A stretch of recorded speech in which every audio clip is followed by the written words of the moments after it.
what is the connection between returning and the 13 character traits of mercy?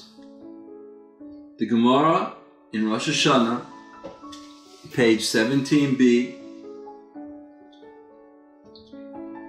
tells an amazing story of Rebbe Shisha that was lying on his deathbed.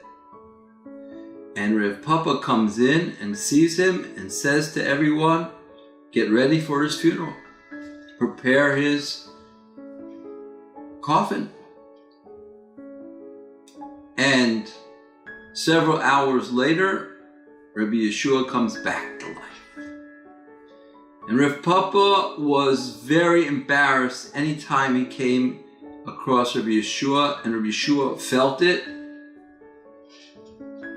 And he said to him, why are you avoiding me? He says, I'm embarrassed. I thought you were going to die and you're here. So Rabbi Yeshua says, you should know that really I should have died. You were right. What you saw was right.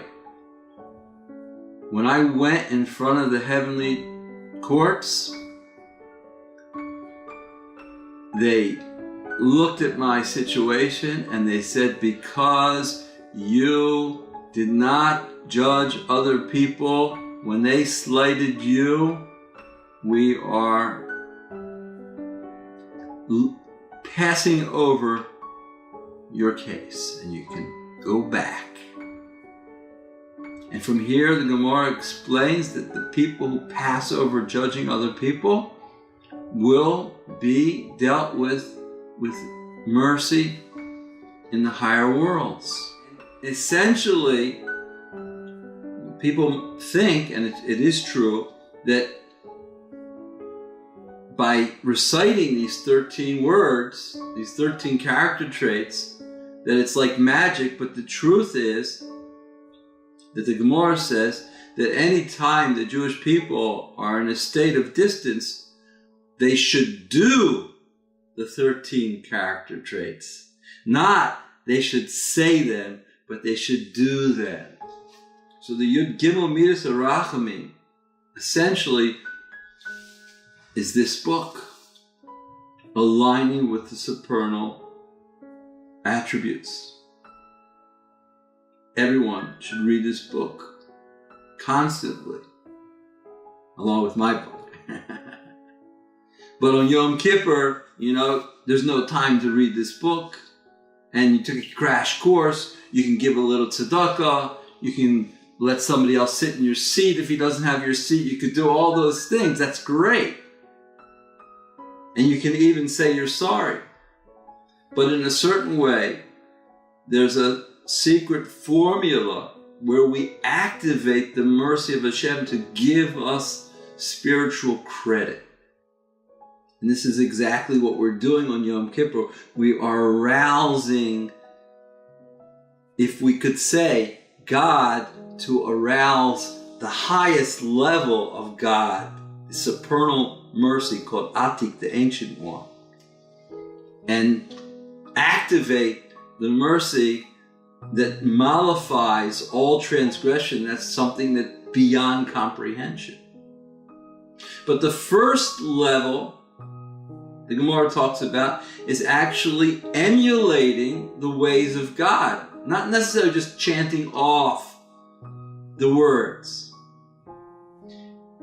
And that's really what repentance is. And that's really what a person should do, is literally realign with the godly attributes. Just as He is merciful, so you should be merciful. Mercy is a function of expanded consciousness. But Rav Nachman says, what do you do if you're poor? You can't give charity if you're poor. You can't smile at somebody if you're depressed. You can't enlighten somebody if you don't have what to enlighten them with.